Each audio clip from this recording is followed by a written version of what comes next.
Bem-vinda, bem-vindo, bem-vinde a mais um Fórum Sindical, um programa da revista Fórum em parceria com os sindicatos petroleiros Norte Fluminense.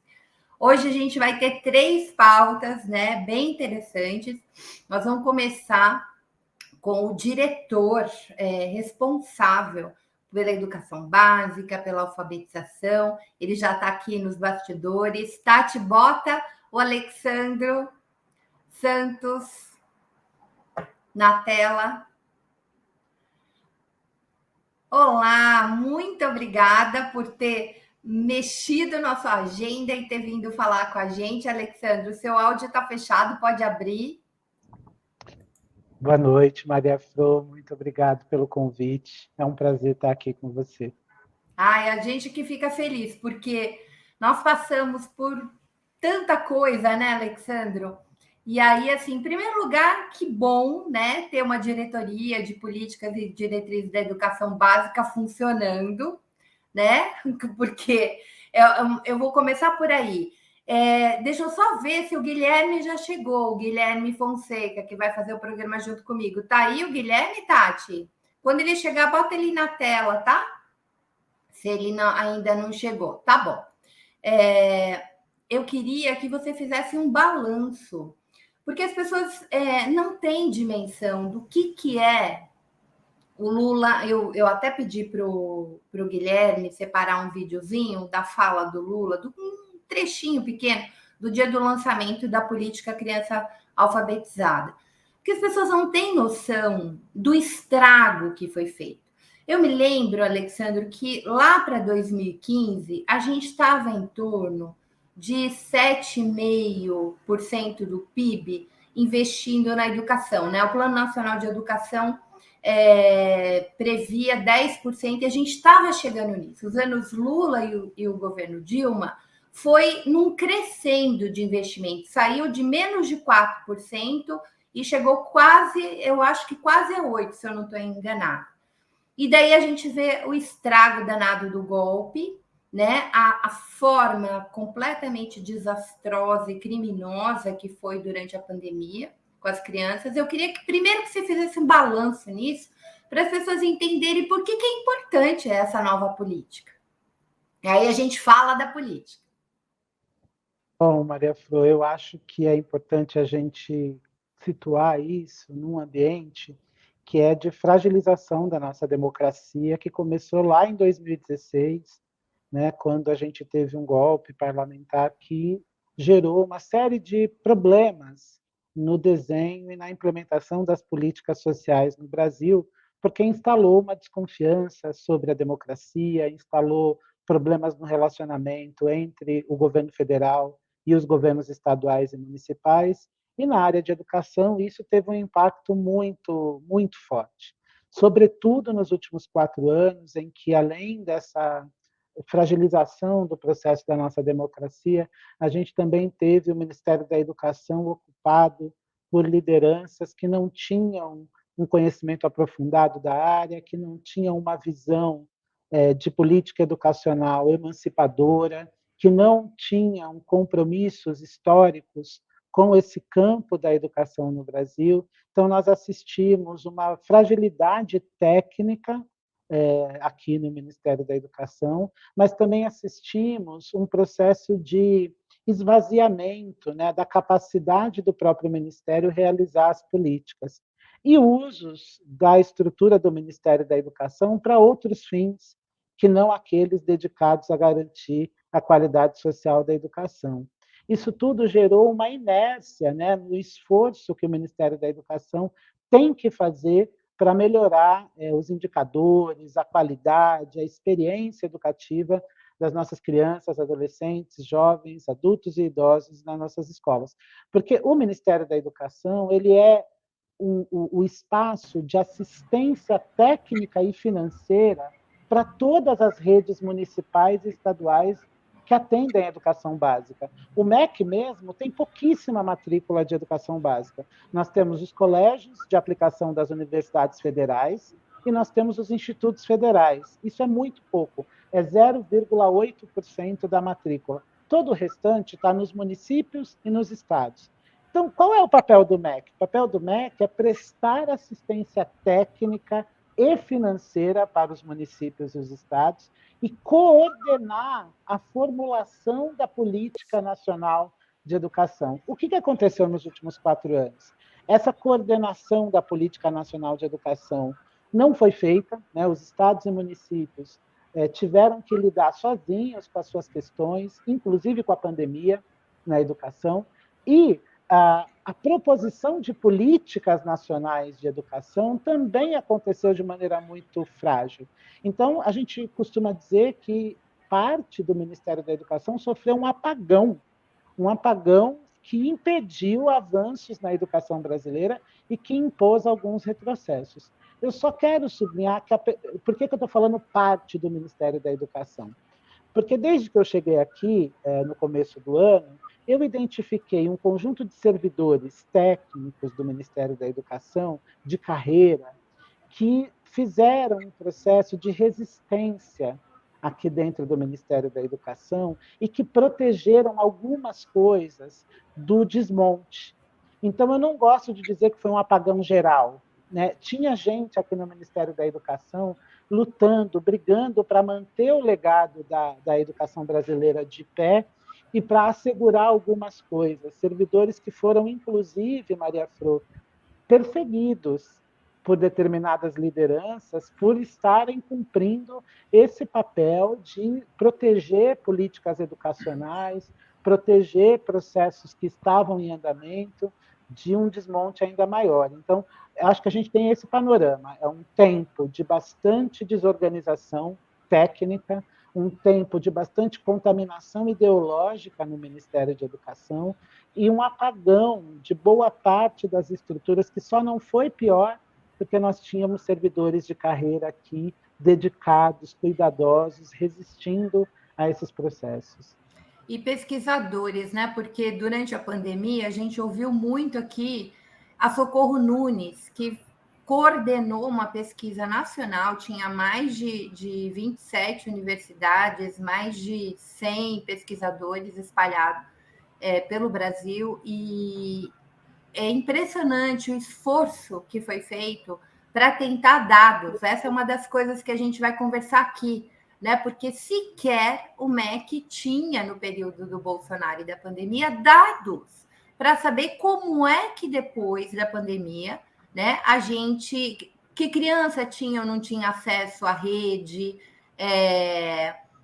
em que municípios era preciso uma atuação e um reforço de recursos, né, financeiros, inclusive, para trazer essa criança de volta, né, porque a gente sabe que o período da alfabetização é um período muito importante da sociabilização da criança, né? Muitas crianças havia no projeto do Bolsonaro aquela coisa absurda de digitalizar, né, de fazer educação online desde o período da alfabetização. Isso é completamente absurdo. Não é que as crianças não possam entrar no mundo digital, mas a alfabetização precisa do espaço escolar, da troca das crianças com o professor. É assim que a gente aprende a ler, né? Texto no contexto, e a mediação da máquina empobrece demais isso. Deixa eu só trazer o Guilherme aqui. Oi, Guilherme, muito prazer e bem-vindo. Né? O Guilherme está aqui hoje, gente. Ele é também lá do Sindipetra NF, da diretoria do Sindipetra NF. E ele está aqui hoje porque o Teseu trocou fez um rodízio aí. O Guilherme vai, de vez em quando, vai vir aqui com a gente, né, Gui? Então, isso. Estão me ouvindo bem? Estamos te ouvindo bem. Se você já quiser fazer uma pergunta para o Alessandro, ele está fazendo um balanço do que foi, né, o desmonte da política da educação básica como um todo, mas especialmente no foco da alfabetização do golpe para cá, né? Dos ataques à democracia, da ideologização, né? A gente vê isso até anterior ao golpe, como é que esse fascismo vai se enraizando com o discurso da escola sem partido, por exemplo, né? Um ensino completamente acrítico, enfim. Se você quiser fazer uma pergunta, está aberto. Primeiro, boa noite, Maria. Boa noite, Alexandro. É um prazer imenso dialogar e aprender com vocês aqui, acima de tudo. Eu tenho uma pergunta para o Alexandro, que eu tenho uma filhinha de 4 anos, né? E eu, como um leitor de Paulo Freire, eu me preocupo muito com a educação dos meus filhos. Eu acho você só consegue transformar uma sociedade como a brasileira, né, uma sociedade mesquinha, perversa, montada na escravidão, né, e nós somos o produto da falta de um processo de educação ao longo da nossa história, né, e a gente só muda isso através de um processo educacional, né? Eu gostaria de perguntar, Alexandro, a, as crianças que viveram esse período tão cruel da pandemia do governo Bolsonaro, nessa idade de pré-escolar e alfabetização, qual o reflexo disso na formação desse ser humano? A gente vai conviver com uma parte dessa geração com algumas chagas, com alguns complexos e alguma dificuldade na formação dessas crianças que passaram por esse período tão horroroso da nossa história? Olha, Guilherme, boa noite em primeiro lugar, né? Eu acho muito importante a tua pergunta, porque ajuda a gente a pensar um pouco como é que a gente não condena essa geração a ser estereotipada ou classificada como uma geração perdida. Evidentemente, os impactos do ponto de vista da saúde mental, do desenvolvimento neurológico, do desenvolvimento psicossocial, né, aquele que se produz a partir das interações das crianças com o mundo, com outras crianças, todas essas dimensões do desenvolvimento das crianças foram mesmo afetadas pela pandemia. E foram afetadas não só porque elas ficaram longe do espaço escolar, foram afetadas porque elas experimentaram um luto dentro de casa, foram afetadas porque elas foram impedidas de brincar na rua, foram afetadas porque o espaço da casa das crianças brasileiras não é um espaço igual para todo mundo. As nossas profundas desigualdades produziram profundas diferenças, desigualdades em como cada classe social viveu a pandemia, cada grupo racial viveu a pandemia. Então, eu não estou apagando os impactos profundos da pandemia nesse processo de desenvolvimento. Mas o que a neurociência, o que a sociologia da educação, a psicologia da educação nos ensina? Que o processo de desenvolvimento é dinâmico e que se a gente tiver intencionalidade, cuidado, atenção, política pública de educação, a gente pode reverter boa parte desses impactos na vida das crianças, na aprendizagem, no desenvolvimento, e a gente pode também cuidar para que os impactos que ainda permanecerem não limitem o futuro delas, né? Então, isso é muito importante, porque isso coloca para o Estado brasileiro, mas também para a sociedade brasileira, o desafio de juntos cuidar dessas crianças, adolescentes e jovens que ainda estão vivendo esses impactos da pandemia. É o Estado, porque ele é o titular das políticas públicas, mas é também a sociedade, porque essas crianças, adolescentes e jovens, elas vivem no tecido social, né? Elas circulam nos grupos sociais, nas famílias, na igreja, no terreiro de candomblé, no trabalho. Então, todo mundo precisa estar atento e lembrar o que essas crianças sofreram, né? Muitas vezes, a nossa sociedade demonstra uma impaciência e uma intolerância com as infâncias e com as adolescências. Nós nos irritamos com as crianças quando elas não demonstram os comportamentos que a gente idealiza na nossa cabeça. Nós nos irritamos com os adolescentes, ficamos bravos com os adolescentes, porque eles não demonstram os comportamentos que nós, adultos, julgamos que seriam os ideais. Se isso já era um problema antes, Guilherme, agora nós temos que ser ainda mais cuidadosos com esses sujeitos, essas infâncias e essas adolescências atravessadas pela dor, pelo luto, pela perda, pela não socialização durante 2 anos, nós temos que estar mais atentos, mais cuidadosos do que já éramos. Eu circulo muito em escolas públicas e enxergo o quanto a saúde mental das crianças segue impactada pelo tempo de pandemia que elas viveram. Não é porque a gente voltou a circular, a escola reabriu, que isso se dissipou. Então, episódios de depressão, de ansiedade, de automutilação, de dificuldade. As crianças, desenvolvimento motor, Guilherme. As crianças, quando voltaram para a escola, não sabiam andar, tropeçavam, batiam nos móveis, porque elas estavam, uma parte das nossas crianças viveu um processo de confinamento cultural, físico, psíquico, isso tudo nos alerta para o que fazer.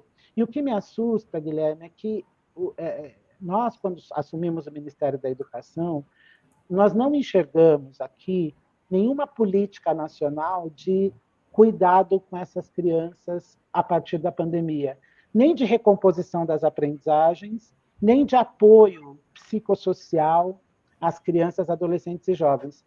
Eu não estou dizendo que isso não aconteceu, mas quando aconteceu, aconteceu muito mais por esforço das escolas, dos municípios e dos estados, do que por provocação do Ministério da Educação. Então, é minha tarefa, nossa tarefa, pagar esse custo que ficou na conta das famílias, das crianças, das escolas. O Ministério da Educação tem que ter uma política de recomposição das aprendizagens por força da pandemia e de atenção psicossocial dentro das escolas para dar conta do que aconteceu. Eu não sei se eu respondi a sua pergunta. Respondeu e, assim, dizer que, por exemplo, no meu caso, né, eu tenho um filho de 13 anos e uma filha de 4 anos. E, assim, por uma série de questões, né, meu filho, felizmente, ele estuda numa escola de classe média. Durante a pandemia, ele teve acesso aos recursos das aulas online. Mas, assim, eu tenho observado, né, que no pós-pandemia ele teve uma dificuldade tremenda de se relacionar com os colegas, de fazer novas amizades. Eu falo com ele, meu filho, sai um pouco do quarto, porque durante o período da pandemia e ele ficava tendo aula com o notebook na frente, né, e passava aquelas horas no quarto, e ele se acostumou muito de estar no quarto. Então, assim, você falou algo que me trouxe uma reflexão, a questão da paciência, e eu fico fazendo um exercício aqui e me colocando no lugar dos pais, assim, que às vezes não tiveram a mesma oportunidade que, porventura, o meu filho teve, ou pela questão da escola e da aula virtual. E, assim, talvez nós tenhamos uma parte da sociedade inteira completamente abandonada nesse período, entende? Muito bem. Para além disso, o Alexandre estava falando das desigualdades, né? Da profunda desigualdade. Eu conheço casos de crianças que perderam pai e mãe. Pai e mãe. Então, a gente tem órfãos, né? E completamente ao Deus dará. Então, é um desafio muito grande. Pensando um pouco nisso que você coloca, da desigualdade, vamos falar da política agora, que vai vir, né? Ainda bem. Então, só para quem ainda não viu nada sobre o assunto, depois eu vou pedir para a Tati colocar o link da cartilha, ou o Gui, eu não sei mais quem está aí, acho que é o Gui. Gui, não esquece de colocar nos comentários o link da cartilha da nova política, criança alfabetizada. E eu queria só um trechinho da fala do Lula no dia do lançamento, que foi no dia dos namorados. Ele lançou, junto com Camilo Santana, a nova política. Então, está lá o link para quem quiser conhecer a nova política, tem todas as referências, a gente vai conversar um pouquinho com o Alessandro sobre isso. Solta o Lula. A primeira coisa é que é uma coisa tão simples, é uma coisa tão fácil, é uma coisa tão visível para todos nós, que deveria acontecer todo ano. Mas, lamentavelmente, no Brasil, tivemos um período muito obscuro nesse país, em que os entes federados não conversavam entre si. Muitas vezes o governador não conversava com o prefeito não conversava com o governador, ninguém conversava com o presidente da República, ele não conversava com ninguém e as coisas não aconteciam. É por isso que na pandemia as nossas crianças tiveram um prejuízo enorme na questão educacional. O governador do Mato Grosso disse uma coisa importante aqui. Possivelmente quase todos os governadores, pelo menos os mais velhos, estudaram em escola pública. Se a gente for analisar, grande parte dos grandes intelectuais brasileiros estudaram em escola pública. Se você quiser falar o Antônio Cândido, se quiser falar Florestan Fernandes, todos eles têm origem na escola pública. O que aconteceu? Que a escola pública decaiu tanto que hoje, se você chegar numa cidade e perguntar para o prefeito a tua educação é boa, ele vai dizer que é. Aí você pergunta, teu filho estuda na escola boa da tua cidade? Não, ele estuda numa particular.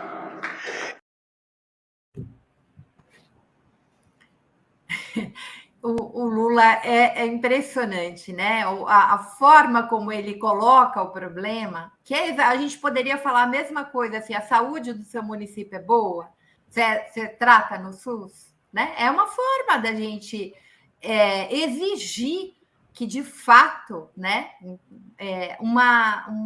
tirar essa imensa desigualdade que o Alessandro estava dizendo. Alessandro, então vamos lá. Essa nova política da criança alfabetizada. Eu queria que você falasse um pouquinho as premissas, os eixos e, especialmente, que eu acho que é a coisa mais importante, o monitoramento. Como é que a gente acompanha isso? Muito bem, Maria Flor. Olha, o Compromisso Nacional Criança Alfabetizada, a primeira coisa que a gente tem que dizer dele é que ele não ignora outros momentos da nossa política educacional em que nós fomos felizes. Então, a gente precisa olhar para a história da política educacional no Brasil, reconhecendo que houve momentos e iniciativas em que nós acertamos e que eles foram interrompidos por outras razões.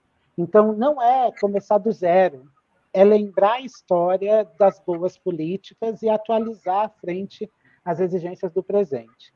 Deixa eu dar só um exemplo que eu acho que as pessoas vão entender.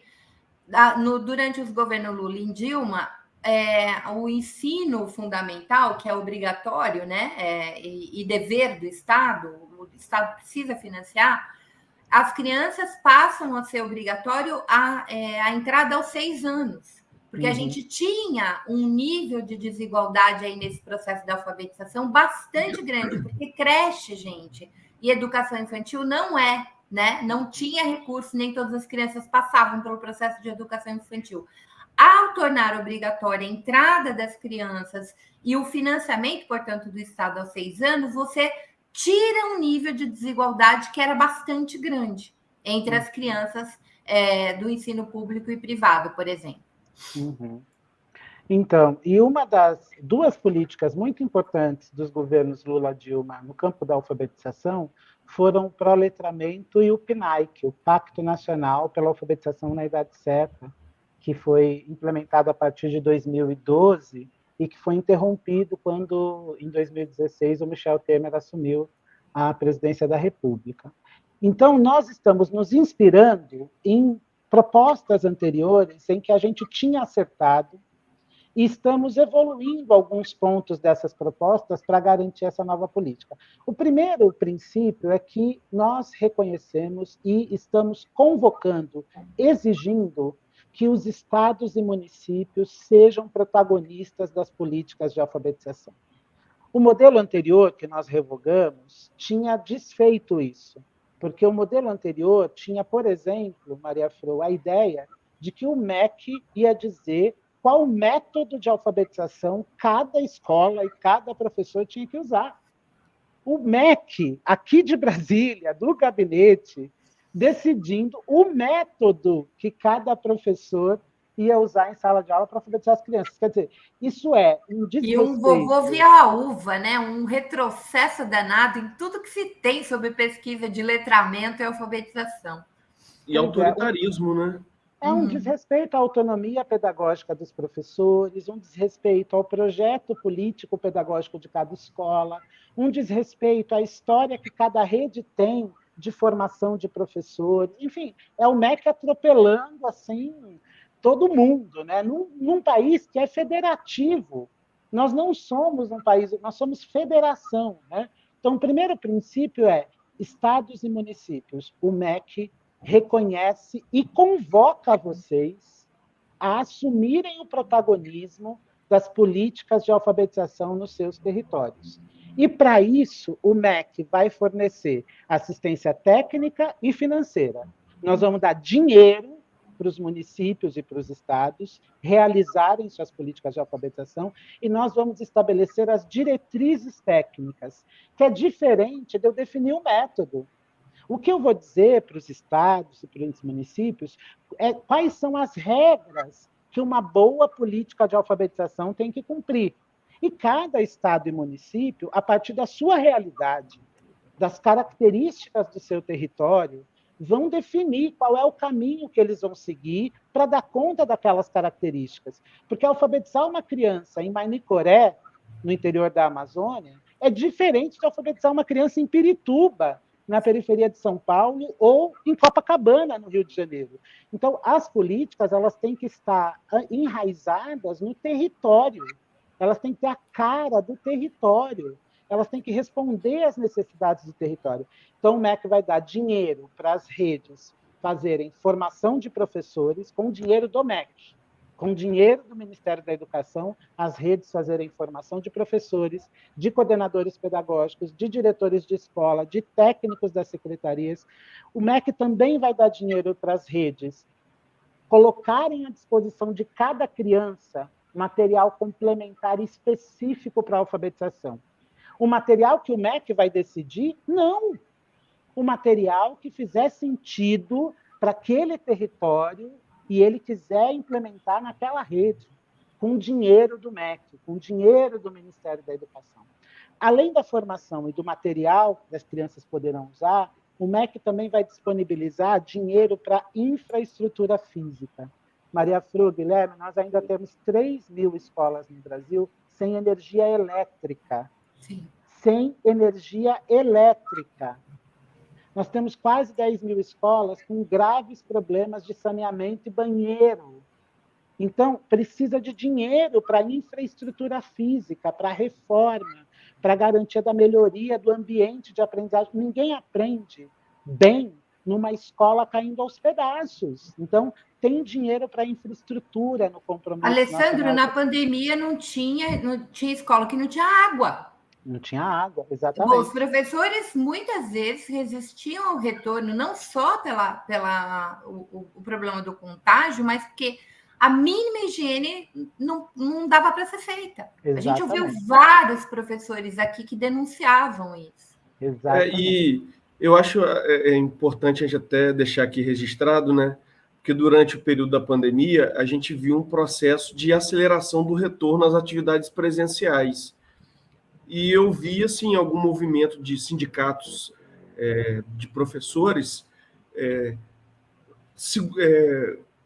dando indicativo para que os profissionais naquele momento não fizessem um retorno de maneira abrupta, justamente por conta da estrutura física das escolas, né? Essa questão que você falou de banheiros, né? Falta de água, falta de energia, e a maneira como isso foi vendido para a sociedade na época pelo governo, né, da época, né, aquele genocida, era o fato de não, os professores estão querendo sabotar o governo, não querem trabalhar, são um bando de vagabundos, carregado daqueles preconceitos, daquelas coisas mais horrorosas, né? Preconceito aos professores, à classe trabalhadora, enfim, isso foi disseminado de maneira muito forte, e a gente, como sindicalista, teve essa percepção, né? Exato. E agora, tem um eixo da política que a Maria Flor perguntou assim explicitamente, que é o eixo de monitoramento e avaliação, que eu queria falar um pouquinho, porque sempre há, no nosso campo progressista, muito receio de um uso inadequado das avaliações, né, para punir escola, para estimular a competição entre as escolas, né, e acho que isso precisa ser dito aqui, né, o Compromisso Nacional Criança Alfabetizada, ele quer fazer uma grande mexida em como a gente encara a avaliação dentro das políticas educacionais. Primeiro, que a gente quer colocar uma visão sistêmica da avaliação. A avaliação externa, essa que é feita nas provas de larga escala, ela tem a sua importância porque ela orienta decisões de política educacional. Mas a avaliação que mais aumenta a chance da aprendizagem não é essa. É a avaliação que o professor e a professora fazem na sala de aula e que ajudam o professor a saber o que a criança já sabe, o que ela ainda não sabe e o que ela precisa fazer para aprender. Então, é aquilo que a gente chama de avaliação formativa, que o professor faz ali dentro da sala de aula. E o Ministério da Educação vai disponibilizar para todos os professores e professoras, em todas as escolas, uma plataforma para facilitar esse processo de avaliação formativa. É uma plataforma que o professor pode acessar com as suas crianças, ali vai ter atividades de avaliação que o professor pode usar, e o MEC não vai ficar controlando quem fez, quem não fez, se a criança... Porque não é esse o papel. E a avaliação formativa é para ajudar o professor e a professora no seu trabalho cotidiano. Não é para fiscalizar o trabalho do professor e da professora. É para a professora usar como uma estratégia para melhorar a sua prática pedagógica. E o MEC também vai investir na consolidação, no alinhamento dos sistemas de avaliação que existem. Porque, Guilherme, Maria Flor, assim, a gente, às vezes, quando toma consciência de algumas coisas, se assusta, né? Os estados têm sistemas de avaliação externa também, boa parte dos estados. Só que a matriz de avaliação desses sistemas nem sempre conversa com a matriz nacional. Uhum. É como se os estados estivessem avaliando, olhando para um jeito, e o governo federal olhando para outro jeito. Nós decidimos que nós vamos coordenar um único parâmetro para esse processo de avaliação. E nós construímos, com a ajuda dos professores, 251 professoras alfabetizadoras de todo o país, nos ajudaram a entender como é que a gente define o que é uma criança alfabetizada. Para a gente criar um consenso nacional que permita com que cada família saiba o que é mesmo uma criança alfabetizada ao final do segundo ano. Cada professor saiba o que é uma criança alfabetizada ao final do segundo ano. Não existia isso no Brasil, e o Compromisso está trazendo. Nós vamos olhar para a mesma direção. E essa história da gente marcar o segundo ano, Maria Flor, também tem gerado uma reflexão no nosso campo. Eu tenho sido cobrado, né? Sou do campo progressista, sempre militei no campo progressista, e muita gente está cobrando a gente. Por que a gente está definindo uma idade para as crianças alfabetizarem? As crianças não têm direito a alfabetizar no seu tempo, de acordo com as suas características. Veja, ninguém está negando isso, não. Todo tempo é tempo para se alfabetizar. Todo tempo é tempo, inclusive a educação de jovens e adultos. Mas o que a ciência nos diz? Que nós tem uma idade em que, se a alfabetização acontece até aquele momento, ela produz uma garantia de sucesso no processo de escolarização muito forte. Então, o ideal é que todas as crianças alcancem esse estágio ao final do segundo ano. Agora, isso não significa que terminou aí o trabalho. Sim. A alfabetização e o letramento é ao longo da vida, né? Nós continuamos aprendendo sobre a língua escrita, sobre a leitura, ao longo da vida. E nós temos consciência disso, viu? Mas só para dar essa mensagem aqui, eu sei que é um tema que está gerando debate. A gente tinha uma política que toda... eu sou autora de livro didático. Um dos desafios que nós tínhamos, né, como professores especialistas, escrevendo para professores polivalentes, né, que é o professor do processo de alfabetização, era que, seja a disciplina de história, de ciência, de matemática, também fosse um impulsionador do letramento, né? Então, assim, como é que a gente trabalha de modo muito... Então, eu estou falando de alguém que está completamente externo à sala de aula, mas que, na hora de escrever um livro para a criança, uma coleção, pensava em o que eu vou fazer para que o professor né, com esse livro, consiga estimular a fazer roda de leitura com as crianças, enfim. Então, tenho uma coleção que eu adoro até hoje, acho que ela é muito bonitinha. Eu criei vários personagens, né? Criança indígena, criança em vários territórios do Brasil, com diferentes formações familiares, e elas iam acontecendo coisas com elas, e a partir disso, né, dessas crônicas, vinha o debate, né, para algum conceito, alguma introdução do conceito no campo histórico com as crianças. E era um trabalho muito reconhecido exatamente por propiciar isso. Porque não é só o professor de língua portuguesa que tem que ensinar a ler e escrever. Todo professor tem que fazer isso. E como diz o Alessandro, é ao longo da vida. Alessandro, fala por último, que a gente já está entrando um pouquinho no próximo horário. Fala um pouquinho do sistema de monitoramento, porque existe, e é isso que se eu entendi, que ele é um sistema integrado para execução e controle. E por que eu estou dizendo isso? Porque um dos grandes problemas que a gente tinha na pandemia era isso. O MEC não tinha ideia de quantas crianças tinham acesso à rede, se tinha que mandar material impresso, né? Quantas crianças estavam completamente...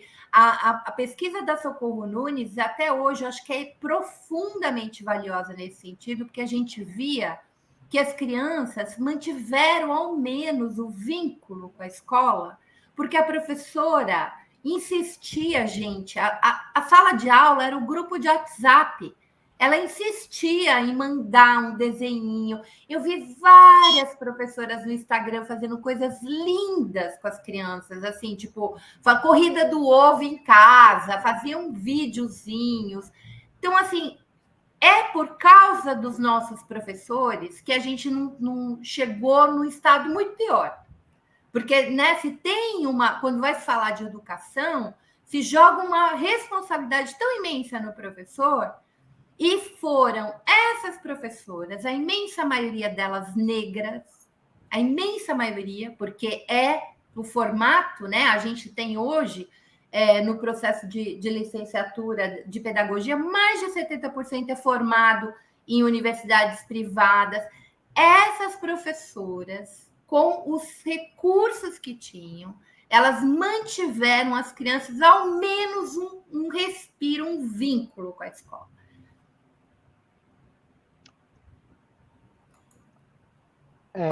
Eu estava vendo que o áudio estava...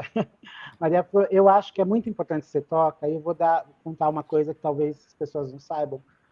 Quando nós assumimos o governo, uma das coisas que a Secretaria de Educação Básica criou foi uma diretoria de monitoramento, avaliação e manutenção da educação básica. Nós não podemos desperdiçar o recurso, que é pouco.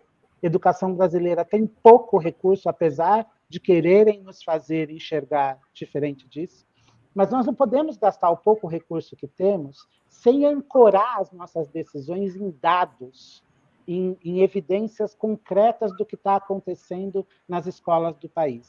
Então, essa diretoria de monitoramento, avaliação e manutenção, ela já desenhou um painel de indicadores para acompanhar a implementação e para ter, em tempo real, de cada rede de ensino, de cada escola, sinais de alerta de correção da política.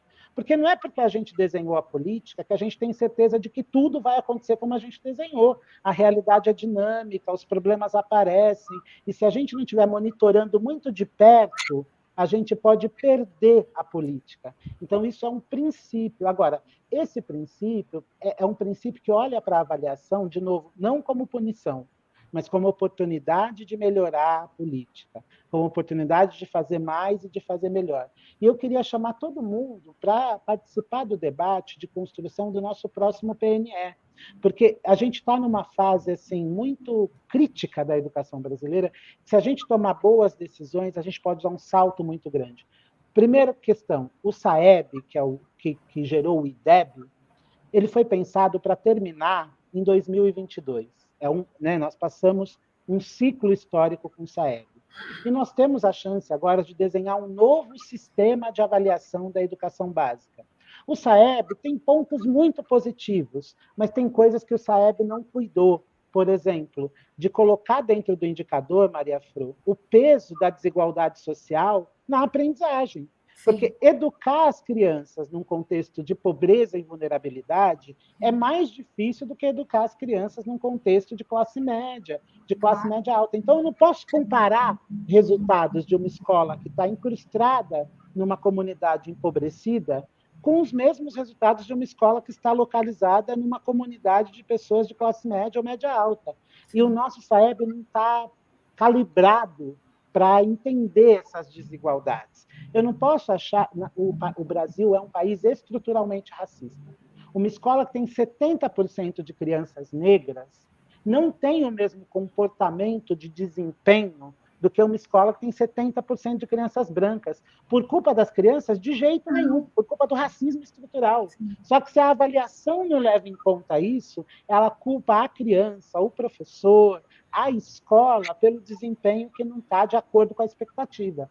Então, a gente precisa discutir, a sociedade brasileira precisa discutir o novo sistema de avaliação que vai passar a vigorar quando o SAEB encerrar o seu ciclo, para a gente trazer essas coisas para dentro do sistema.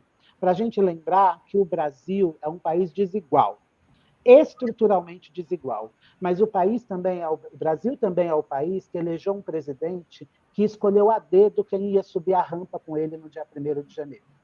As pessoas que subiram a rampa com o presidente no dia 1º de janeiro precisam ter o direito humano à educação garantido. Elas precisam se alfabetizar na idade certa, elas precisam ter o que comer dentro da escola, merenda de qualidade, infraestrutura do prédio. Então, é para aquelas pessoas que a gente tem que olhar quando a gente se pergunta da qualidade da educação brasileira. A qualidade da educação brasileira chegou para as crianças indígenas? Chegou para as crianças quilombolas? Chegou para as crianças pobres das nossas periferias? Chegou para as crianças com deficiência? Chegou para a população LGBTQIA+? Porque se não chegou, nós não cumprimos a nossa tarefa histórica. Quando a educação for de qualidade para esse público, ela será para todo mundo.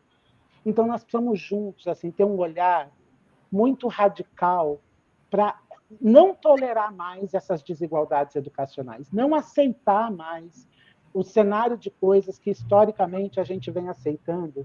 E olha, Maria Flor, é difícil, porque a gente está lidando com uma conjuntura política muito desafiadora, muito desafiadora. Não está fácil colocar o governo em movimento, porque as forças estabelecidas na sociedade são muito tensas. Mas eu acredito, eu acredito, eu tenho a esperança na união e na reconstrução do Brasil. E eu me encho de esperanças em ver pessoas como você, como Socorro Nunes, enfim, com grandes figuras e com um histórico, né, na educação, em setores chaves. Então, Alexandra, a gente está muito feliz de receber você aqui e de saber que você está tocando isso. Eu preciso me despedir de você, porque a Cléo tem 15 minutinhos para ela falar da tarifa zero, e você falou para mim que você só tinha 30 minutos. É verdade. Desculpa. Mas a gente volta, Alexandro. O tema da educação é um tema que nos interessa muito, porque interessa a classe trabalhadora. Né? Esse é um programa voltado para a classe trabalhadora. Então, virou, mexeu, a gente chama aqui gente que a gente quer ouvir para falar de educação, e eu acho que você vai ter muita coisa para nos dizer sobre essa nova política. Beijo grande, muito obrigada, viu? Obrigado, prazer, Guilherme. Tchau, tchau. Prazer. Tchau, querido. Cléo, venha para o nosso barco. Me desculpa, minha amada. Todo mundo aqui vem com um horário, reloginho, assim, difícil fazer o programa. Está fechado, Cléo. Pois é, desculpa, estava aqui com o microfone desligado, mas eu estava ouvindo a prosa, eu sou especialista em educação, na verdade, então eu fico muito feliz de ouvir, e é uma pena que eu tenho pouco tempo, porque a gente está no meio de um seminário, né, Caminhos para a Tarifa Zero, e eu tenho uma mesa, aliás, a mesa já tá rolando, mas é muito importante estar aqui nesse espaço, agradeço, boa noite, Maria Fro, boa noite, Guilherme, e obrigada pelo convite. A gente é que agradece. Então, vamos focar. Eu tenho uma dúvida, Cléo. Eu queria colocar 3 coisas. A Cléo, gente, além de ser especialista em educação, doutora, etc., ela é ativista, né, pelo direito à cidade, mobilidade, enfim, e ela faz assessoria do INESC exatamente nesse setor da mobilidade, né, do direito ao transporte, enfim. A gente está fazendo 10 anos das jornadas de junho, o grande motim, né, antes dela degringolar pelo que degringolou, havia uma reivindicação justa, né? As pessoas, eu morei na capital de São Paulo há muito tempo, a gente via 7 milhões de pessoas, a gente andava a pé, porque não tinha dinheiro para o transporte público. A gente precisa ter noção que o transporte é caríssimo. Eu hoje moro numa cidade, Cléo, que é um ovo, que é Santos, e nada liga nada, entendeu? A gente não tem direito à mobilidade nessa cidade, né? A não ser por bicicleta, mas ônibus é muito ruim. Então, a primeira coisa que eu queria saber, qual é a diferença? Porque depois de 2013, a Erundina propôs uma PEC e a Dilma promulgou, foi promulgada a PEC. Sim. Né, do transporte público. Qual que é a diferença daquela PEC de 2015 para esta agora, para essa proposta que a Erundina está protocolando e vocês estão no apoio junto com outros movimentos sociais? O que ela tem de diferente daquela? 2. O que acontece? Desculpa, Maria Fru. Não, porque eu quero aproveitar o seu tempo. 2. Eu quero que você deixe bastante claro, porque assim, uma das confusões quando a gente fala de tarifa zero, o Guilherme, acho que é do Rio de Janeiro, eu fui para Maricá é uma beleza, gente, a gente anda de ônibus de graça, é possível, né? Então, assim, eu queria que você falasse do fundo, igual tem o fundo de Maria Mercante, tal, esse fundo para o transporte público, como é que a gente poderia fazer? Eu quero ouvir essas 2 coisas, se o Guilherme também tiver uma pergunta, ele faz e a gente aproveita o seu tempo com você.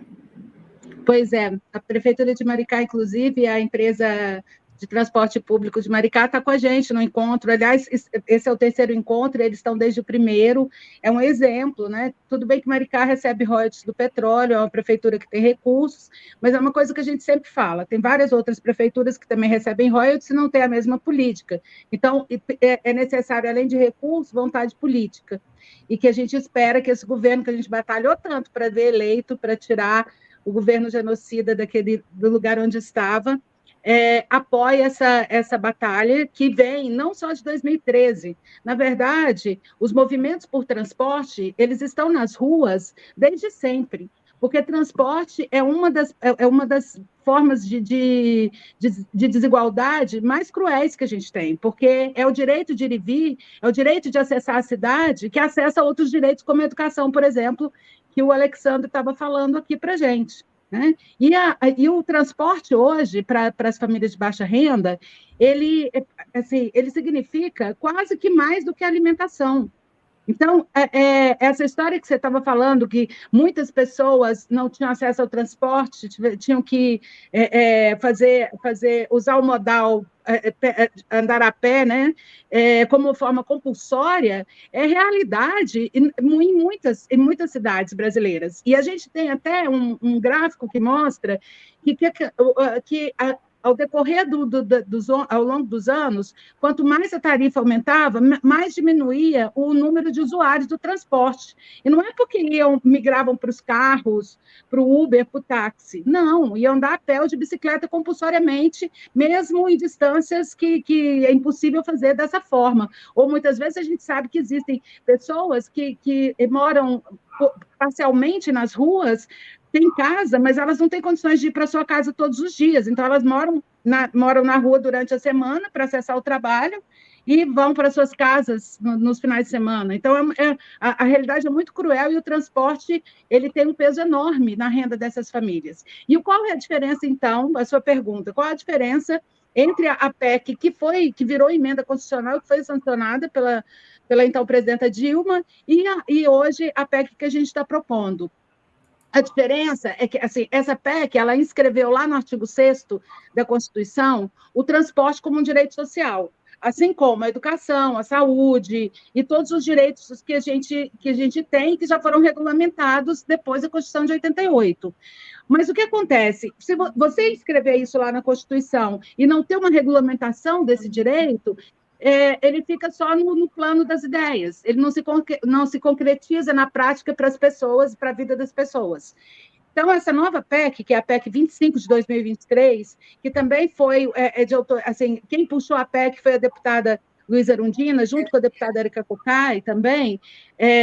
Essa PEC, ela tem uma diferença, ela pede a regulamentação do dispositivo lá do artigo 6º, que colocou o transporte como um direito social, no mesmo patamar dos outros direitos, e, assim, e dá sinais de como é que a gente vai regulamentar, porque abre o espaço para regulamentação para depois da aprovação da PEC, depois que ela virar uma emenda constitucional, a gente fazer uma lei que a regulamente, um sistema único de mobilidade.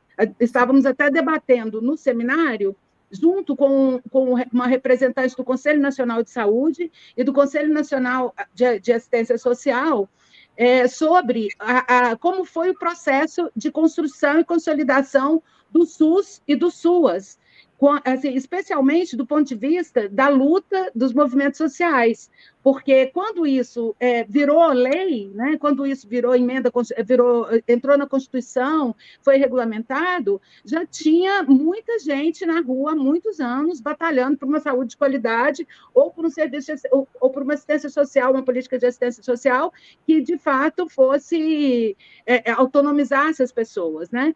E da mesma forma, essa luta por transporte. A gente já vem de anos a luta das ruas, e a gente espera, então, chegar nesse sistema único de mobilidade, inspirado nesses outros sistemas que já estão muito mais consolidados, né? Então, essa PEC, ela abre espaço para isso, e ela também já aponta caminhos para o financiamento do transporte. Porque o que acontece, e que é fundamental, se eu puder falar, aqui, seguir, é o seguinte: nós queremos tarifa zero, nós queremos um sistema único de mobilidade e nós queremos que os 3 entes governamentais, federal, estadual e municipal, arquem com os custos desse transporte, mas a gestão do transporte público precisa mudar, não como está hoje.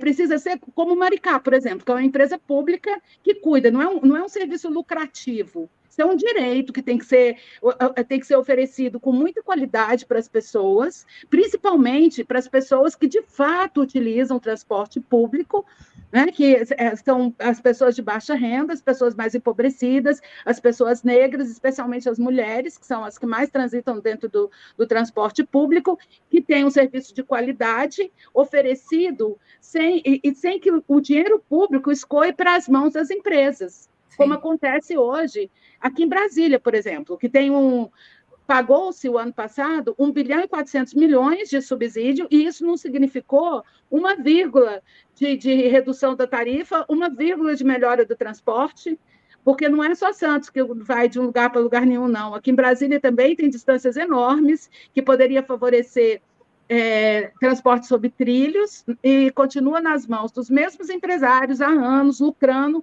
e esse subsídio vai direto para esses empresários sem a menor transparência e sem o menor controle. Então, queremos sim uma tarifa zero, mas os caminhos a gente também quer decidir.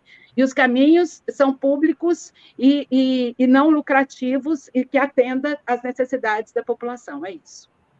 Me diz uma coisa, Cléo, vocês fizeram um estudo que comprova que é possível a tarifa zero. E aí eu pedi para a Tati, o gráfico que a Cléo mencionou, acho que eu achei ele. É esse gráfico? Percentual de famílias que gastam impacto sobre a renda na região. Esse aqui fala do quanto que as famílias gastam, né? Com a. Aqui, ó, as pessoas que ganham menos gastam chegam a gastar, se eu estou entendendo esse gráfico, até 69% da renda com. Mas olha, esse é o transporte com transporte público urbano. Peraí. É um impacto absurdo, impacto na renda. Pois o percentual das famílias, quanto mais pobres, maior o impacto na renda. que é o que está mostrando o gráfico, né? Sim. 69% desse primeiro decil tem 10,7% de impacto na renda. Uhum. Mas esse gráfico ele é muito antigo, gente, ele é de 2009. 2009. É da POF. Isso já mudou, isso mudou significativamente. Teve até uma pesquisa que depois em outro momento, a gente pode trazer esses dados, que mostra que, em dado momento, o gasto com transporte bateu ali o gasto com alimentação. Porque é muito, imagina, né? 5,50 em Brasília. Suponhamos que a pessoa tenha que ir e vir, gastar R$11 todos os dias se ela pegar um ônibus só. E em Brasília, você nunca pega um ônibus só, porque todos vêm para uma central e é redistribuído. Então, as pessoas gastam, em média, mais de R$20 por dia com transporte.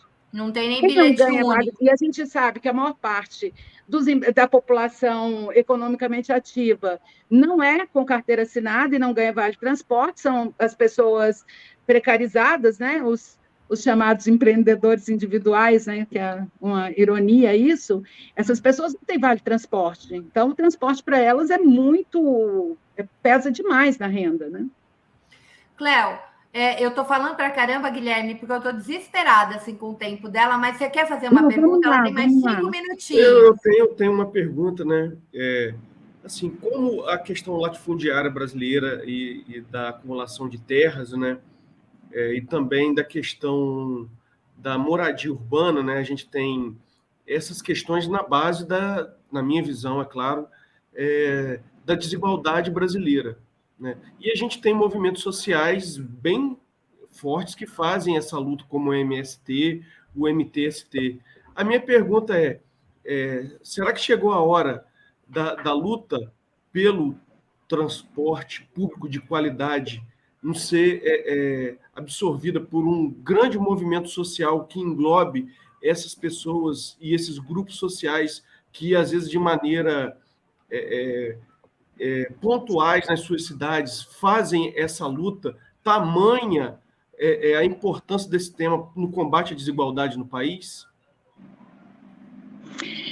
Guilherme, isso é muito interessante, né? Até porque queria até dizer que quem está fazendo fazendo a alimentação do nosso encontro é o MST-DF Entorno, né? Que são maravilhosos, e a gente fez essa parceria, e eles falaram para a gente que fariam essa parceria justamente porque essa pauta é prioritária para eles também, né, para o Movimento Sem Terra. E acredito que para o MTST ainda mais, para a população mais urbana, né? Então, eu acho uma das coisas que a gente está lançando uma coalizão com vários movimentos e organizações, que chama Coalizão 000, que é zero tarifas, zero emissões e zero mortes no trânsito. E a gente vai tá convidando esses movimentos, nós queremos dialogar com todos eles, e dialogar também, a gente esteve no parlamento, em audiência pública, com os parlamentares para aprovar essa PEC, e também com o governo federal, para encampar a ideia, porque isso é uma pauta muito positiva. Gente, tarifa zero, pergunta lá para os moradores de Maricá. O que aconteceu com Maricá? Melhorou o comércio, melhorou a cidade. Eles já fizeram também, além do ônibus, as bicicletas compartilhadas, e o sistema de ônibus é interligado a esse sistema de bicicletas. Então, tem assim, ar-condicionado, gente. Tem ar-condicionado no ônibus. Tem ar-condicionado, tem Wi-Fi. E agora, o presidente da empresa pública de transportes prometeu para a gente que vai tirar a catraca, porque eles ainda usavam a catraca porque eles precisam mensurar quantos passageiros, mas ele vai criar um outro sistema, porque a gente está batalhando por uma vida sem catracas, né? Então, uma vida sem catracas precisa que a gente tenha transporte livre para todas as pessoas, não só porque a gente ainda tem uma lógica muito escravocrata. O transporte hoje ele é disponível para as pessoas irem para o trabalho, mas nos finais de semana você tem menos transporte. Isso. Não é só porque ele é caro, ele não permite que as pessoas acessem outros lugares, acessem lazer, ele impede o direito à cidade. Ele fecha as portas da cidade. Cléo, em São Paulo, no bairro que eu morava no extremo, quase chegando em Osasco, morava no Rio Pequeno. Tinha ônibus que ia para o centro que só circulava até sábado. Chegava no domingo, ele não circulava, ele não dava o direito ao trabalhador se deslocar de um espaço mais periférico para o centro. Então, é uma loucura isso. É uma coisa assim, é super como você diz, né? Só tem uma questão, né, que eu acho que ela está no fulcro desses problemas, como a questão agrária, a questão urbana, né? É que, como a Cléo falou anteriormente, esse mercado, né, essa visão do transporte público como um mercado, ele está na mão de uma elite, né? Elite, muitas das vezes, cada cidade tem a sua elite que controla o transporte público. Isso é aqui na minha cidade, em Campos dos Goytacazes. No Rio, você tem esse modus operandi, né? Então, isso é uma quebra de paradigma, essa questão de Maricá, que eu acho que ali se toca ali no que está no centro dessa desigualdade, a apropriação da elite que, através do transporte público, rouba o orçamento público, né? Às vezes de maneira... Exatamente. E dá um transporte porcaria. Um transporte porcaria. E é assim, isso. A gente está em pé, amassado, entendeu? Não tem ônibus suficiente. E assim, quando às vezes a gente coloca isso nos movimentos sociais, por que o MST e o MTST eles são tão atacados? Porque eles, além do enfrentamento a essa caterva, a essa elite, eles também dão a formação, e isso gera um ódio imenso a esses movimentos sociais. Então, assim, eu acho primordial que a pauta de vocês ela ganhe corpo, ela dialogue com mais pessoas, com mais movimentos, e, enfim, acho isso aí algo que tem um potencial imenso. Cléo, pois é. Olha aqui, ó, o Marcelo, acho que deveríamos parar de ocupar os carros e demandarmos pelo transporte coletivo de qualidade, mais metrô, ônibus e até trem-bala. A Ana Santos diz: sou professora de educação básica em Cabo Frio e ando a pé por falta de recursos financeiros. A outra questão que o Marcelo faz, que eu acho que você já até comentou e eu concordo, a mobilidade conseguiria atingir o ponto ideal quando os projetos de urbanização incluírem os seus princípios. E o retorno econômico virá com a produtividade da população, quando tivermos transporte público de qualidade. Produtividade, descanso, porque a gente já tem que acordar de madrugada para pegar o ônibus, já chega exausto, né? Vai tudo amassado. Então, assim, se a gente fosse sentadinho num ônibus com qualidade, você já chegava menos estressado no lugar. Então, exatamente. É um tema que interessa as pessoas, que movimentou o chat. Assim, interessa porque é a vida delas, né? E essa história, por exemplo, olha como a lógica só para concluir essa história, mas assim, como a lógica desses empresários do transporte é perversa. Hoje, a gente, ao invés deles cobrarem pelo custo da operação, não, é o famoso IPK, que é o índice de pessoa por quilômetro. Então, não importa, porque você gasta a mesma coisa. Se eu sair com o meu carro, eu e mais 2 pessoas, eu vou gastar a mesma coisa que se eu sair sozinha, né? Concordam?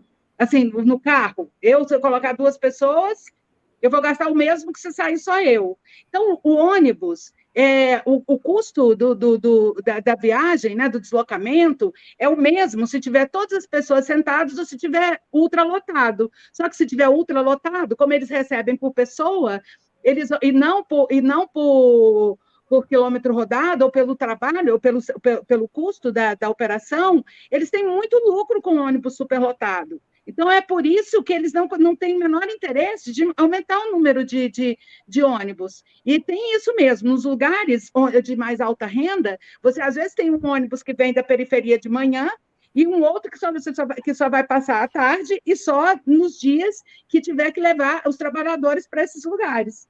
Finais de semana não tem. Então, é segregador, é de péssima qualidade, é caro e dá lucro para empresários. A gente precisa que seja uma política pública de fato, porque hoje não é. O ônibus é coletivo, é urbano, mas não é público, né? Então, a gente precisa que seja público e é um direito humano que nos faz acessar outros direitos. E muito legal, Guilherme, ter o apoio também da FUP. Venham conosco. Com certeza, Cléo, vamos dialogar aí. Claro, e a gente estava falando com o Alessandro, né? Esse é um tema que interessa a classe trabalhadora. Por isso, na hora que veio a pauta, eu falei, gente, vai ter audiência pública, a gente precisa conversar sobre isso, Porque, assim, o movimento Passe Livre foi muito estigmatizado por causa das jornadas de julho. Não, porque ele foi A sequestrado, meu ver, né? extremamente injusto, porque eles estavam na rua lutando por um direito que eles já estavam há muito tempo, não só em Olha, 2013, né? Cléo, eu me lembro do Passe Livre desde 2005, pelo menos. Eu já Exatamente. desde 2005. Exatamente. E eu sempre dizia isso, eles sempre foram reprimidos, sempre foram. Mas o que aconteceu com o sequestro da pauta? Porque a pauta saiu do transporte para tal da PEC do Moro, né? Lembra da PEC dos Não, procuradores? saiu para várias coisas, né? Assim, Né? é porque a rua foi tomada, saiu a esquerda, entrou a direita na rua. Né? Sim. Aliás, cada um tinha seu próprio cartaz, né? Aquele negócio de cada um com a sua própria pauta, e pautas horrorosas. Né? Sim. Então, eu acho que a gente precisa voltar a discutir isso.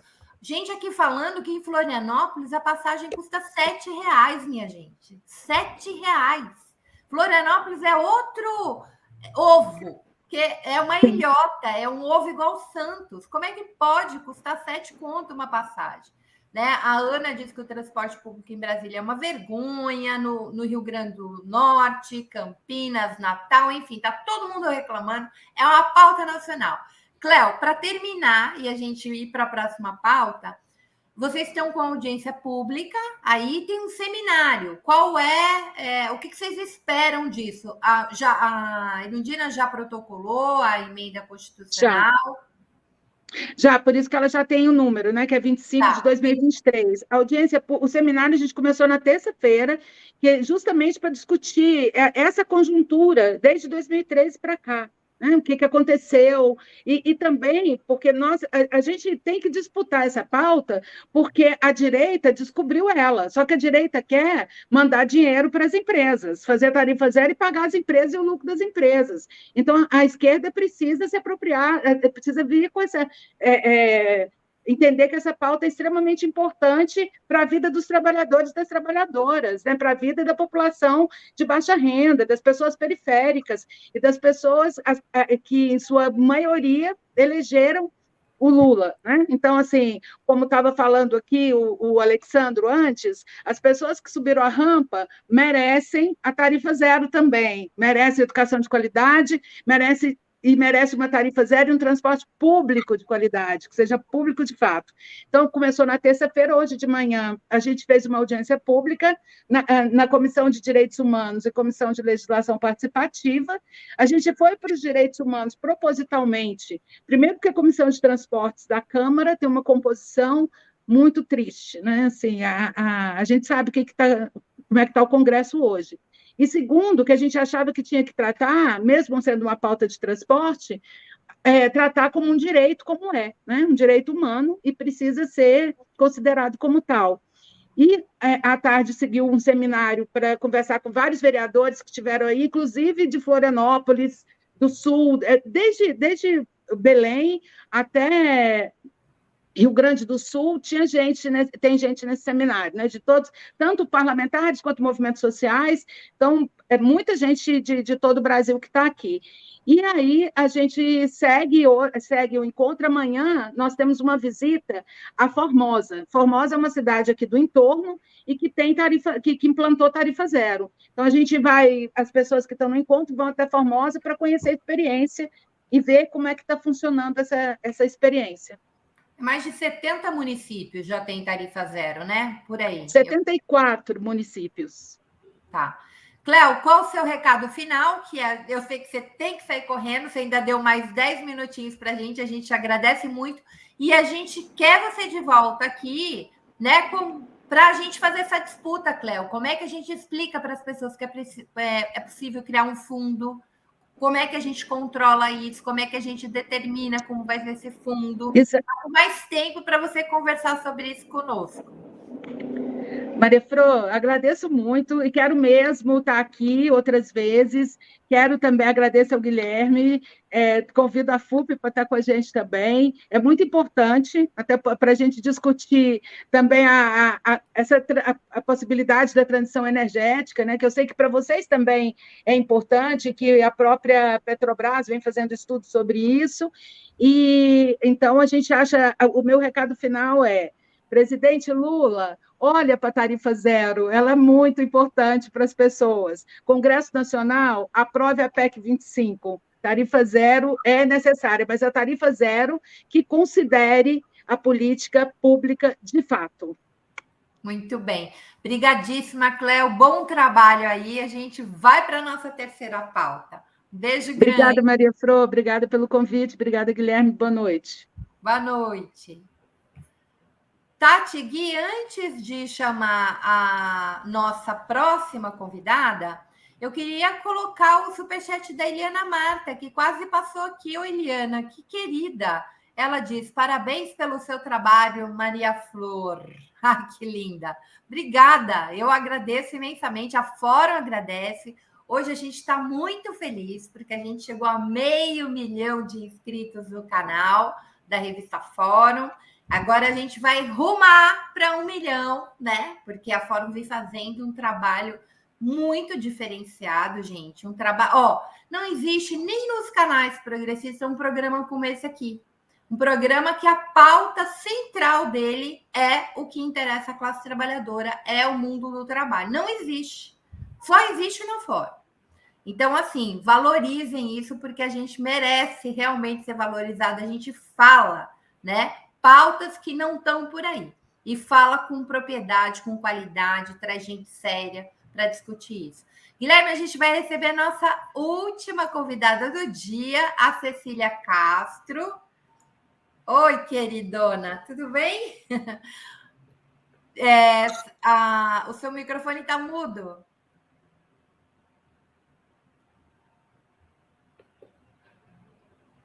Desmuta ela, gente, porque ela não está conseguindo mutar. Consegui.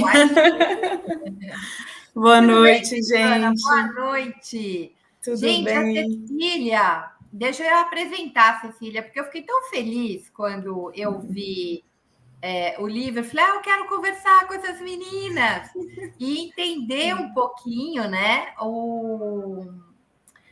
O projeto da Cecília é muito bacana. Ela fundou uma editora chamada Luas, Editora Luas. E o projeto, gente, só publica, né, livros feministas, né? Exclusivamente escrito por mulheres, seja cis, seja trans. E elas, preferencialmente, né, elas focam trabalhar com mulheres. O catálogo delas tem um selo infantil, que eu achei bem bonitinho, né? Literatura. Bonitas. Eu quero conhecer. Tem a coleção Precursoras, tem a Lunitas, que ela acabou de falar, que é infantil. Já tem 16 livros publicados. A Cecília está editando agora, e a gente vai falar da campanha. Eu quero convencer a galera aqui a apoiar, porque é bem bacana. Elas vão construir, né? Estão elaborando com diferentes autoras, todas jovens, muito jovens, feministas, sobre feminismos, mostrando a pluralidade do feminismo no Brasil. É isso, Cecília. Conta um pouco desse projeto para a gente, para a galera já ir se animando e ajudar. Eu vou lá contribuir. Eba. Eu quero esse livro. Bom, gente, boa noite, Maria Fro. Muito obrigada por esse espaço. Guilherme, boa noite também a todos que estão aqui presentes. Eu vou começar, então, falando da editora rapidinho, né, para o pessoal entender como que a gente chegou no projeto do livro, que a gente está começando um financiamento coletivo. A editora Lua surgiu em 2019, eu estou aqui em Belo Horizonte, eu sou mineira, e a proposta é publicar exclusivamente mulheres para poder fazer a diferença nesse mercado editorial que é tão masculinista, né? A gente tem ainda hoje a maioria das editoras fundadas por homens e a maioria dos autores publicados são homens. Então, existe já um movimento há um tempo, né, de mulheres fundando editoras para, se não publicar exclusivamente mulheres, a maioria mulheres, né? No meu caso, eu tenho uma perspectiva feminista, então a ideia é publicar literatura contemporânea, textos de não ficção, das diversas áreas, né, do conhecimento sob a perspectiva feminista, e a coleção Precursoras, que foi uma inspirada no trabalho da editora Mulheres, que foi uma editora que durante 15 anos, lá da Zaide de Florianópolis, Zaide Musá, ela resgatou mais de 200 obras de autoras brasileiras do século XIX e século XX, que a gente tinha publicado, a gente ouviu falar em algum nome aqui, mas não tinha os livros dela reeditados. Então, a coleção Precursoras tem a curadoria de uma professora da UFMG, e a gente está resgatando obras dessas autoras, reeditando essas obras. Cada volume tem a obra da precursora e um estudo e notas de uma pesquisadora contemporânea. E aí veio também a Lunitas, que é o selo infantil. Então, assim, a ideia da Editora Luas é exatamente encontrar mulheres que a gente possa trazer ao público, produzir e trazer ao público o que as mulheres estão escrevendo, pensando, pesquisando, criando, em termos de arte, em termos de luta, em termos de política. Então, é um projeto editorial, mas também é um projeto político, porque ele tem toda uma perspectiva feminista, de trabalhar exclusivamente com mulheres, porque, inclusive, a maioria das trabalhadoras da área editorial são mulheres, mas não somos nós que estamos nas linhas de frente de decisão, de direção. Então, você ter uma equipe que decide quais livros são publicados, que produz esses livros, tem uma diferenciação, né?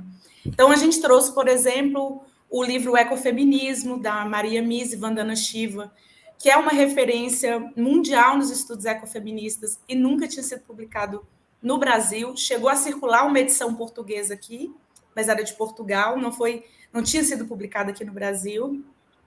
A gente trouxe agora o Memorial do Memoricídio, Mulheres, Escritoras Esquecidas do Século pela História, que é um compilado, né, são 19 pesquisadoras que elas trazem nomes de autoras que viveram durante a vida delas, elas publicaram, muitas foram reconhecidas, mas com a morte delas é como se elas não existissem na história do Brasil. Então, o primeiro volume são 40 nomes. Tem mulheres que publicaram mais de 15 obras em 1830, sabe? Assim, foram traduzidas, como Anísia Floresta, criaram escolas para as meninas estudarem. Então, assim, esse processo que a gente está bem contemporâneo, né? Isso eu acho muito legal, as feministas contemporâneas, que é de mão dada, resgatando essa história nossa, né?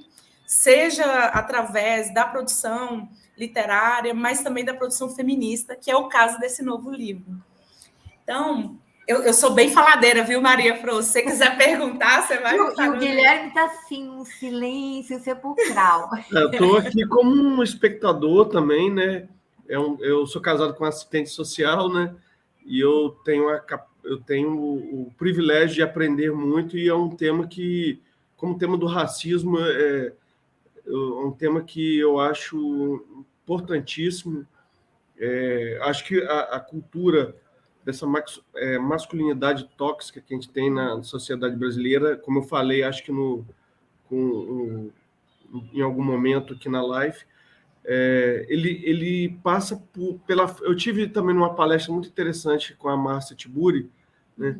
E que ela abordava isso. Às vezes os homens eles são machistas porque também não foram educados de maneira correta, né? Foram educados ali, aquela questão da masculinidade, a questão de demonstrar força, o culto à força, e isso vai moldando a sociedade ao longo dos anos. Então, eu acho que você enfrenta isso. É claro que existe muita gente ignorante, né? Mas a gente acho que, para mim, é um processo de aprendizado, um entendimento muito grande. Isso já começou com a minha esposa, que, como eu falei, que é assistente social, e como a questão do racismo, eu acho que é um tema... São temas sociais que, no Brasil, eles me atraem bastante, até para amadurecer como ser humano e melhorar como ser humano, né? Sim. Inclusive, assim, nesse caso, por exemplo, né, a ideia desse projeto da gente trazer sobre os feminismos, que inclusive tem isso, né? Muita gente não acha que é um movimento único no sentido de ser uma pauta, né, ou poucas pautas, e muitos homens acham também que eles não fazem parte do processo, né? Na verdade, as lutas feministas, uma das coisas que a gente quer trazer nesse livro é mostrar que são pautas completamente coletivas, né? E que a ideia das lutas feministas é exatamente melhorar, né, a vida de todo mundo no sentido de uma dignidade mesmo, assim. Porque são problemas sociais, né? São problemas sociais. O racismo sociais. é um problema social, então não é só porque a pessoa é negra que ela não pode se indignar com o racismo, que é uma coisa horrorosa. É a questão do feminismo. Eu tenho minha filha de 4 anos, eu como pai, como marido, eu quero deixar uma sociedade melhor para ela. Eu acho que essa pauta ela é social. E eu gostaria de fazer uma pergunta nesse sentido, que às vezes a gente vê algumas pautas da esquerda ser apropriada pela direita. Por exemplo, a direita, com a questão do racismo, ela pega lá algum quadro, né, uma mulher negra, e coloca aquela pessoa como representante da classe negra, da mulher, sendo que são figuras que têm uma formação ideológica totalmente contraproducente e vão de contra as ideias de justiça social, de inclusão, entende? Eu gostaria de saber como que você enxerga essa questão da apropriação do feminismo pela direita, assim como também a do racismo. Eu gostaria de ter a sua visão de mundo com relação a isso. Claro, e inclusive uma ótima pergunta, assim, porque uma coisa que se chega para a gente, inclusive, é muito assim, tá na moda o feminismo, né? Tá na moda essas pautas todas sociais, divergentes, digamos assim, né? Do que a gente está... E então... A desqualificação é o que eu mais odeio, esse identitarismo. Esse identitarismo é perigoso, né? É um discurso assim perigoso porque ele desvia, né, da gente discutir as coisas que são importantes, que é falar o que está acontecendo, que é o que vocês fizeram aqui hoje, e a gente propor mudanças, e é sobre isso que a gente vai falar, né? E então, quando a gente tem movimentos que estão aí, né, contemporâneos, digamos assim, vai ter sempre essa apropriação, né? E o que a direita vem fazendo, inclusive, isso já é de antes, né, que muitas mulheres reproduzem, né, as questões sociais do patriarcado e as questões mesmo que envolvem, que às vezes elas se beneficiam, principalmente, né, as mulheres brancas, se beneficiam da estrutura do patriarcado. Então, é isso. Inclusive, vai ter uma parte do livro falando sobre esse feminismo que a gente chama de feminismo liberal, que é essa cooptação, digamos assim, dos discursos, né, de uma certa... do iniciozinho, sabe quando a gente brinca assim, é feminismo até a página 2, quer dizer, tem um discurso... mas é muito frágil. Quando você vê, não tem um discurso de empoderamento, um discurso de libertação, meu corpo, minhas regras, e, na verdade, é um discurso muito simplista e que não vai fazer alterações, né, como a gente gostaria e precisa que aconteça. Eu li um livro há pouco tempo do G.C. Souza, né, Como o Racismo Criou o Brasil, e ele aborda o racismo assim, de uma maneira bem inteligente, agregadora, no sentido de unificar essas pautas, né? Que é a separação do gente do não gente. Então, às vezes, a cor da pele, a sexualidade da pessoa já é a maneira como o racismo, de várias formas, né? E dizer que o racismo só se refere à raça atrapalha até um pouco arrumar essas ideias. Mas ele aborda um tema que eu achei interessante, que muitas das vezes o neoliberalismo utiliza muito dessas pautas identitárias, mas abre o seguinte, não, você tem oportunidades, você tem a distribuição de riqueza, você tem a distribuição de poder, que, na verdade, se luta por esses recursos escassos, mas só serão para essas figuras identitárias que são talentosas, que são esforçadas, que são meritocráticas, entende? E usa-se desses artifícios para se apropriar dessas pautas que são extremamente legítimas, né? Não, para você ter uma ideia, historicamente, a gente vai na história do feminismo, na história do Brasil, da participação das mulheres, tem mulheres lá na década de 20 que hoje a gente vai olhar os livros delas, os discursos delas, são extremamente fascistas. E na época, elas falavam que eram feministas, sabe? Então, assim, elas tinham um discurso libertário, mas calma lá, só para as mulheres negras não eram consideradas mulheres, entende? Então, assim, você pode até pensar, nossa, que elas são feministas, desde ali tinha as muito libertárias, que eram as que a gente quase não escuta falar, e tinha aquelas super representadas ali institucionalmente, que, na verdade, não sei se poderíamos dizer que fazem desse trabalho, porque, de alguma forma, elas estavam ali ocupando algum espaço, mas totalmente com o discurso em colaboração com o discurso vigente. Até quando a gente fala na questão do lugar de fala, né? Assim, é importantíssimo o lugar de fala, se ocupar o espaço, mas a mensagem ela não pode ser deixada de lado, né? A mensagem, por exemplo... Não basta ser mulher, né, Guilherme, para representar a mulher. Não basta ser negro para representar o negro. Se você coloca essas pautas no centro da coisa, mas não toca na seguinte questão, gente, que acho que é a coisa mais importante. Como é que você distribui riqueza e poder? Né? Que, quando a gente fala, às vezes, em luta de classe, sim, a gente luta pelos recursos escassos, né? Riqueza, poder, conhecimento é escasso. Né? Mas a gente tem um país onde é impossível falar de recortes de classe desconectado de gênero e raça. Né? Um país fundado no escravismo e no patriarcado. Exatamente. Então, por isso que a gente fica muito bravo quando a gente vai falar, né, de pautas das mulheres negras, base da base da base. Chamar isso de identitarismo não é só ignorância, é má fé. É má fé, porque o que a gente quer é transformar essa situação secular, onde a base da base desse sistema reprodutivo do capital é a mulher negra. Não Sim, tem. Exatamente. Não muda isso e a gente precisa mudar.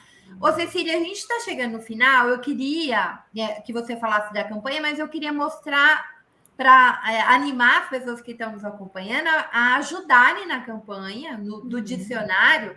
Tati, é a Tati. Hoje vocês me confundiram para caramba. Não sei se é a Tati ou o Gui que está nos bastidores ajudando a gente. Bota aí, por favor, os temas que vão compor, né, o dicionário dos feminismos. Tem como aumentar um pouquinho, porque eu sou cega para caramba. Olha lá, feminismo institucional, feminismo e prostituição, feminismo dissidente, filosófico, interseccional, jurídico, radical, anarcofeminismo, ecofeminismo, feminismo transnacional, pró-vida, negro, socialista, de igualdade, materialista, queer, marxista, pós-colonial, cultural, antifeminismo, cristão, da diferença, lésbico, transfeminismo, cyberfeminismo, feminismo Riot Girl, feminismo decolonial, camponês, comunitário, liberal e feminismo anticapitalista e muito mais. Então, ó, pode tirar. Eu tô louca para ver, porque o livro tenta trazer para nós um pouco, como todo dicionário, né, do que está se falando, né? Então, elas escolheram esse monte de palavrão que aparece por aí. A gente não... O que é feminismo decolonial? A gente está pensando no quê? Nas nossas escritoras latino-americanas, a gente está saindo desse horizonte europocêntrico? O que a gente está falando quando diz isso? Então, Cecília, eu queria que você falasse um pouquinho da proposta do livro e da campanha, para a galera se animar e ir lá ajudar a publicar o livro.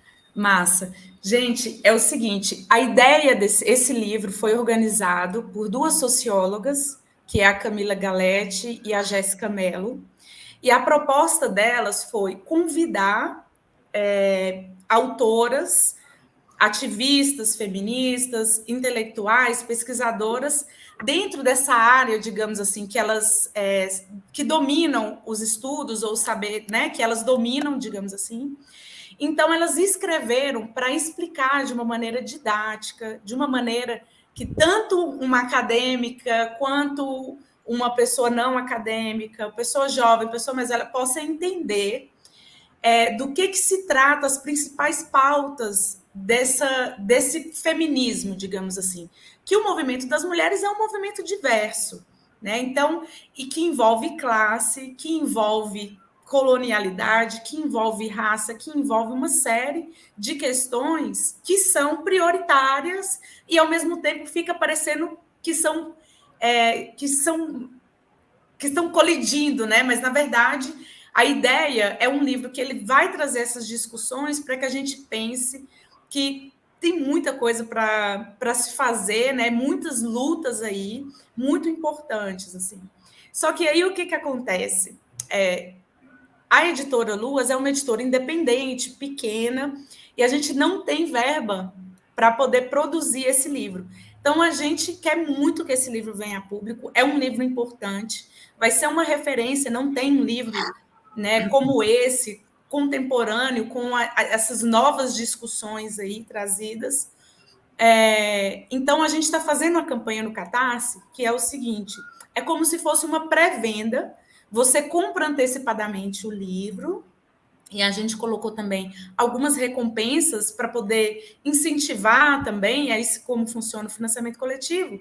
E aí, o financiamento é tudo ou nada. Ou a gente consegue todo o dinheiro e a gente produz o livro, ele já está pronto, já está escrito, a gente produz, faz a produção editorial, a impressão, e todo mundo recebe o que comprou antecipadamente. Então, na verdade, é como se fosse uma pré-venda que a gente está fazendo, que a gente não tem o dinheiro para fazer o livro e depois vender. Então, a gente recebe o dinheiro, faz o livro e manda para vocês. Então, essa campanha do Catarse, tudo ou nada, funciona assim. A gente precisa conseguir 100% do valor. Se a gente não consegue, o Catarse devolve o dinheiro para quem contribuiu e a gente não consegue concretizar, pelo menos agora, né? Que é o que a gente gostaria que acontecesse, que a gente acha que é um livro importante para poder contribuir, né, para as discussões feministas, inclusive entrar nas escolas. A gente já está assim, porque tem uma linguagem que as jovens, que as professoras vão conseguir trabalhar em sala de aula. Então, assim, é um livro diferenciado que vai chegar no mercado editorial e que teria que chegar para uma editora feminista. Muito bem. Cecília, a gente te agradece muito. Gente, olha, está aí no chat o Catarse para a gente apoiar o livro. Quando você contribui com, acho que 85, né, Cecília? Isso. 85, o frete incluso. Você já tem garantido o envio do livro para você, né? Então, assim, façam isso. É como se a gente estivesse fazendo uma compra antecipada. Bom, para um dicionário, R$85 não é caro. Um dicionário é muito difícil de ser feito, gente. Cada verbete tem uma autora. São 38 autoras. 38 autoras. Então, é um trabalho coletivo. Vocês viram que bacana. Procurem Editora Luas, mulherada. Presenteie outras mulheres. Omarada, comprem da Editora Luas, coisas bacanas, presenteiem as suas amadas e assim por diante, porque é assim também que a gente faz com que essa imensa desigualdade diminua. Né? Como é que a gente quer, de fato, empoderar mulheres trabalhadoras se a gente não consome a produção? Então, a Cecília, estou muito feliz, assim, de ter descoberto a sua editora. É muito legal a iniciativa, maravilhosa. Adorei, estou louca. Vamos publicar, Maria. Eu estou convidando a mulherada tudo para publicar. Eu vou publicar, ó. Eu sou tão feliz e exibida, eu tenho 2 jabutis. Que linda! Tá vendo? Ó, 2. Que massa, parabéns. Mas faz tempo que eu não escrevo. Eu acabei saindo para a área da formação e a comunicação, e essa política enlouquecida tem consumido muito tempo. Para escrever, a gente precisa centrar, dedicar. Né? Se dedicar é muito difícil quando você entra no rol que a gente entrou, sabe, gente? De 2016 para cá, houve um adoecimento da alma da gente. É difícil. Então, a gente precisa respirar. Eu pretendo voltar, especialmente com os didáticos, né? Eu tenho uns paradidáticos que eu amo, e a questão racial é uma coisa que me anima muito, né? O debate. Eu sou especialista em educação de combate ao racismo. Então, para mim, é uma coisa assim, a gente fez um livro lindo, escrevi com a Zenha, sobre a África, que chama África, Tantas Áfricas, né? E esse olhar, eu acho que as nossas crianças precisam, de novo, depois desse horror todo que a gente viveu, né? Serem novamente positivadas suas identidades. A gente precisa fazer um trabalho, como diz o Alexandre, desde o começo, né? Um olhar muito carinhoso, generoso, de afeto, de acolhimento, para tanto ataque, para tanto retrocesso.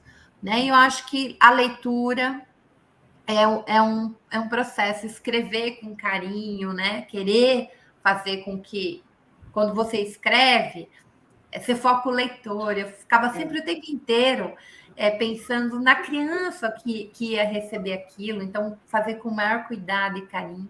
Então, apoiem a Editora Luas, apoiem a Catarse para o Dicionário do Feminismo, tá? E, Cecília, a gente volta a conversar quando finalmente a gente vai conseguir fazer com que essa campanha... Aí a gente volta para lançar o livro. Ai, que beleza. Obrigada, Maria. Obrigada, Guilherme, pelo espaço. E qualquer coisa me chama. Pode deixar. E eu queria agradecer muito, Guilherme. Eu quero que você volte mais vezes para cá, viu? Tá bom, pode deixar. Vamos voltar, porque assim, Teseu às vezes me deixa na mão. E o Guilherme foi do princípio ao fim, não se intimidou com nenhum tema, nem o feminismo. Ficou firme e forte. Com 2 mulheres aqui. Com 2 mulheres. Fez pergunta boa.